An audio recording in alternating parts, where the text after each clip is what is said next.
তুমি ঠিক আছো? দেখো আমি সবটা জানি, তুমি খুব কষ্টের মধ্যে ছিলে,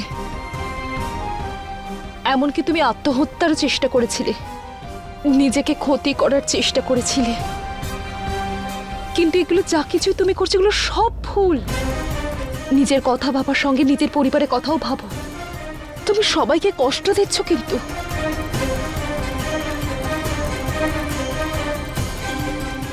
দেখো, ভালোবাসা কোনো দিনও জোর করে হয় না, ভালোবাসাকে জিতে নিতে হয়। আর যদি জোর করে ভালোবাসা পেয়েও যাও তাতে কোনো লাভ হয় না। ওই ভালোবাসা মাত্র কিছু দিনের জন্য হয়। আমি তোমার উপর রেগে নেই, আমার তোমার জন্য কষ্ট হচ্ছে। ভুল তোমার চিন্তা ভাবনার নয়, বরং ভুল তোমার দাদার, যে ছোটবেলা থেকে তোমাকে শুধু একটা জিনিসই দেখিয়েছে, যেটা হলো অর্থ। উনি তোমাকে শুধু এটাই শিখিয়েছে যে অর্থ দিয়ে তুমি সব কিনে নিতে পারো, মানুষকেও। ভুল তোমার চিন্তা ভাবনার একদমই নয়, ভুল হলো তোমার শিক্ষার।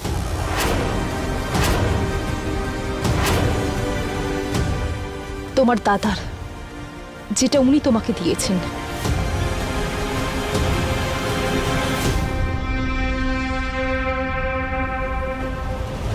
স্যার, আপনি আমার সাথে একটা শর্ত লাগিয়েছিলেন, আর আপনিও জানেন যে শর্ত জেতার জন্য মানুষ পাগল হয়ে যায়, যে কোনো পর্যায়ে নামতে পারে। আর আপনার সাথেও সেটাই হয়েছে। একটা শর্ত জেতার জন্য আপনি প্রথমে আমাকে, তারপর আমার ভাইকে মেরে ফেলার চেষ্টা করেছেন। কিন্তু আফসোস এটাই যে আপনি জিতে যাননি, বরং আপনি হেরে গেছেন। আজ আমি খুব খুশি হয়েছি যে আপনার আসল চেহারাটা আজ পুরো পরিবারের সামনে এসে গেছে।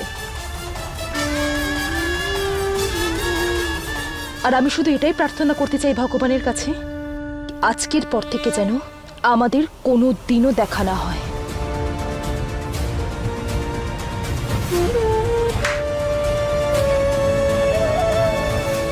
দূরে থাকুন আমাদের থেকে, আর আমাদের পরিবারের থেকেও।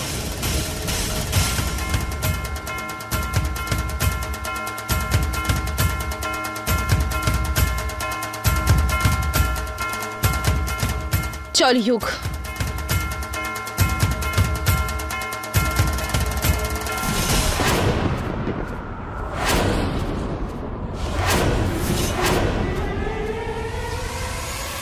গন্ডগোল একটু হলেও কিন্তু আমাদের কাজটা তো হয়ে গেছে। দারুণ হবে যখন ইয়ুগের বিয়ে নব্বিয়ার সামনে হবে আর শুভ কিচ্ছু করতে পারবে না। এত খুশি হওয়ার দরকার নেই, ক্যারেক্টারে থেকো। ভালো পরিবারের লোকেরা যে সাথে থাকে। আরে আরে, হায় হায়, এটা কি হলো? সবকিছু শেষ হয়ে গেল, সব শেষ, সব নষ্ট। আরে আমার মেয়েটার বিয়ে ভেঙে গেল। সব ঠিক হয়ে যাবে সোনা, সব ঠিক হয়ে যাবে।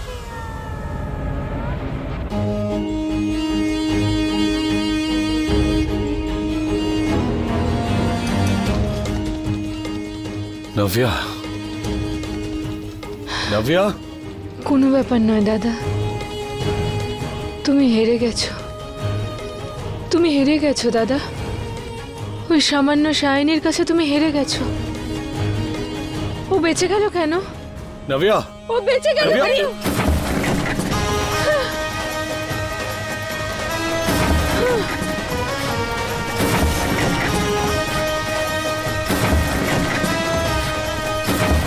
নভিয়া, মরে যাওয়া উচিত কি ছিল। বলছিস তুই এগুলো? ওর মরে যাওয়া উচিত তুই ছিল। চাইছিস যে সায়নী মরে যাক? হ্যাঁ দাদা, ওকে মেরে ফেলা উচিত ছিল। নভিয়া, তুই পাগল হয়ে গেছিস তুমি নাকি? কথা দিয়ে রাখতে পারোনি দাদা, তুমি কথা দিয়ে রাখতে পারোনি। ওই শাইনি ও আমার ইয়ুককে নিয়ে চলে গেছে দাদা। আমি ছাড়বো না, আমি ছাড়বো না ওকে। নভিয়া, আমি ওকে কিছুতেই ছাড়বো না। নভিয়া, শোন, ওকে ছাড়বো না নভিয়া। আমি।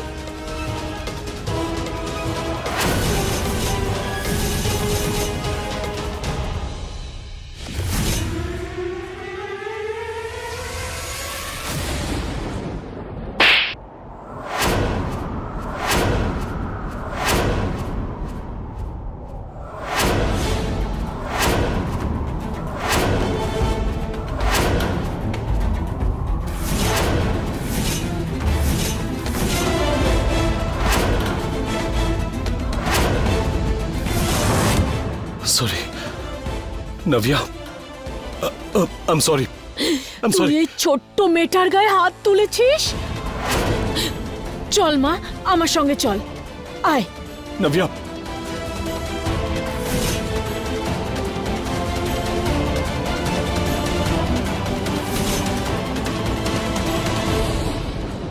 এবার তো বুঝলি, অনেকদিন আগে থেকেই তোকে বারণ করছিলাম যে নব্যার সমস্ত জেদ পূর্ণ করিস না, ওকে এত প্রশ্রয় দিস না।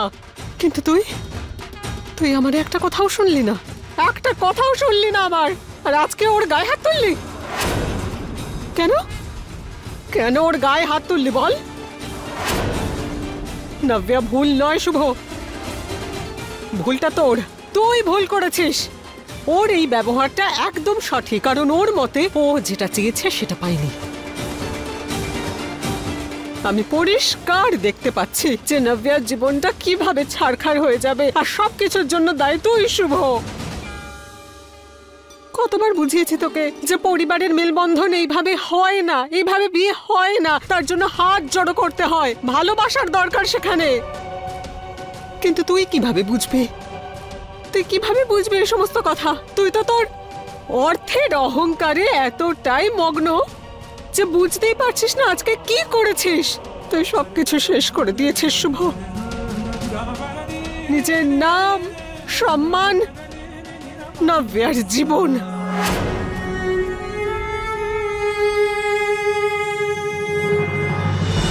শোনাও শোনাও, ভালো করে শোনাও ওকে, কারণ তুমি ওকে যত কথা শোনাবে ততই ও রাগ বাড়তে থাকবে, আর যত বেশি ও রেগে যাবে ও ততই ভুল করতে থাকবে, আর সেই ভুলের ফায়দা আমি নেব।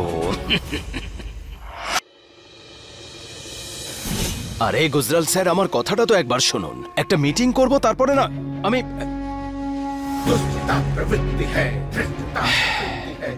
কালকে যে ঘটনাটা ঘটেছে সেটা সারা মার্কেটে ছড়িয়ে গেছে। সব ইনভেস্টাররা তাদের সমস্ত ইনভেস্টমেন্ট ফিরিয়ে নেওয়ার চেষ্টা করছে, আর যদি সেটা হয় তাতে কি হয়েছে? বেঁচে থাকা সম্মান ধুলোয় মিশে যাবে। চুপ করে আছো কেন শুভ? উত্তর দাও। আর কি বলবে বেচারা? আরে আরে সেদিনের মেয়ে আমাদেরকে শেষ করে দিল। তোমরা জানো সকাল থেকে কত মিডিয়া লোক ফোন করেছে আমায়? কাকে কাকে হ্যান্ডেল করব আমি? এরা এত মশলা মিশিয়ে কথা বানায় না, সত্যি খুব বদনাম হয়ে গেল আমাদের। আরে সব বন্ধুরা ফোন করে জিজ্ঞেস করছে, আরে বিন্দিয়া কি হয়েছে বলো, এই জসওয়াল পরিবারে হচ্ছেটা কি? আরে এই গ্রহের ফেরে ফেসেছো তো, তাহলে কিভাবে এখান থেকে বেরোবো সেটা ভাবো না।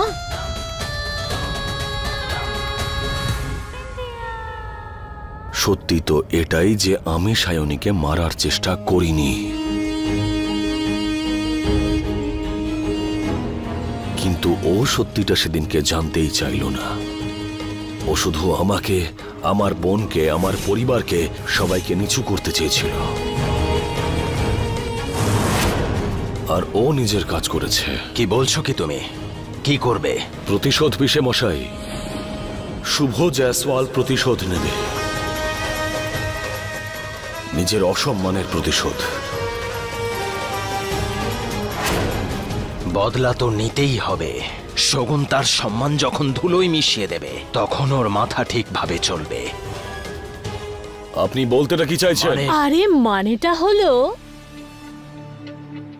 সায়নী চায় যে যুগের বিয়ে অন্য কারোর সাথে হোক, আমাদের শুধু সেই বিয়েটা আটকাতে হবে। ঠিকই বলছে ও। যেই মেয়ের সাথে যুগের বিয়ে হতে চলেছে আমরা ওকে তুলে আনবো। শুভ এতটাও ভীতু নয় যে লুকিয়ে আক্রমণ করবে। শুভ সবসময় সামনে থেকে আক্রমণ করে, আর এইবারেও আমি সেটাই করব।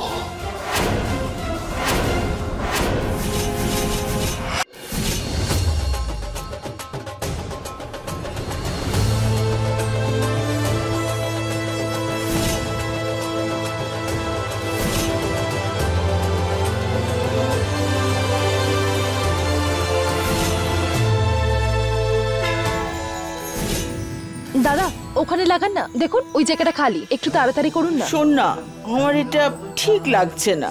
আমাদের রীতি মেনে বিয়েটা দেওয়া উচিত ছিল। আগেরবার ওনারা আমাদের কথা শুনেছিলেন তো, তো এবার না হয় ওনাদের কথা আমরা শুনি। নিজেদের মধ্যে সবকিছু চলে। আমাদের সায়নী খুব বুঝদার হয়ে গেছে। হ্যাঁ, প্রথমে ছিলাম না। নজর না লাগে।